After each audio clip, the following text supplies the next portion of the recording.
Welcome back.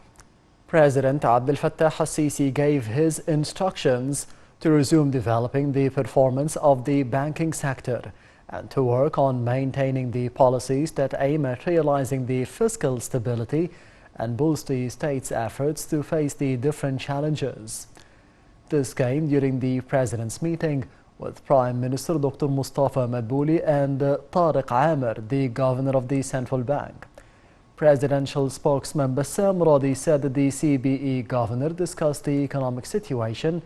after nearly 1.5 years of the coronavirus spread, as the Egyptian economy proved the solidness, which was reflected on the public banking institutions and the private sector. Amir also reviewed the steps taken to establish the new printing house of the CBE in cooperation with the Secure Documentation Center, as he showed the President some samples of the new banknotes which will be issued next November. Amir highlighted the success of the central bank in managing the foreign reserve during the COVID-19 pandemic, as it reached $40.5 billion compared to $37 billion, coinciding with the successful state plan to contain the crisis. He pointed to the fruitful cooperation between the government and the World Bank, which hailed the performance of the Egyptian government, something which attracted more foreign currency during the first half of the year, equaling $5 billion.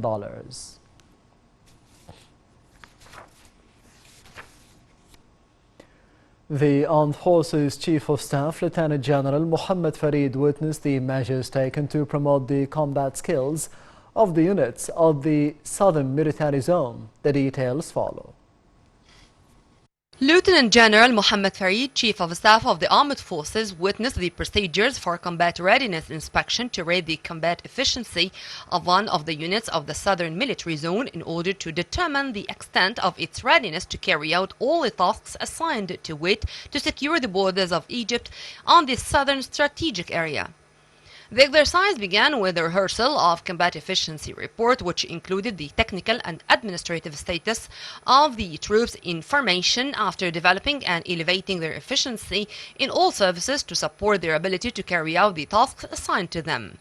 This was followed by an inspection to check the executing forces' readiness to determine the level of technical and combating efficiency of weapons and equipment. In a related context, Lieutenant General Mohammed Farid met with the Southern Military Zone personnel, some of them in person, and the rest combined with members of the main services through video conference, where he conveyed to them the greetings and appreciation of President Abdel Fattah al-Sisi, the Supreme Commander of the Armed Forces, and the Minister of Defense and Military Production, Lieutenant General Mohammed Zaki, the General Commander of the Armed Forces, for their efforts and sacrifices to eliminate smuggling, infiltration, and illegal immigration, and to maintain the security of the country's southern border against any hostilities. He also discussed with them the method of carrying out their various combat missions and how to confront emergency situations that could be exposed. Lieutenant General Farid praised the high combat readiness and high morale of the Southern Military Zone personnel and their insistence on fulfilling their tasks and duties. He also called on the personnel of the Southern Military Zone to be vigilant, permanently prepared, maintain the highest levels of efficiency and combat readiness, keep attention to the development of the field skills of the combatants, refine the skills of the junior officers to make quick decisions under various circumstances to face all risks and threats that they may be exposed to during the implementation of various tasks, and maintain Egyptian national security.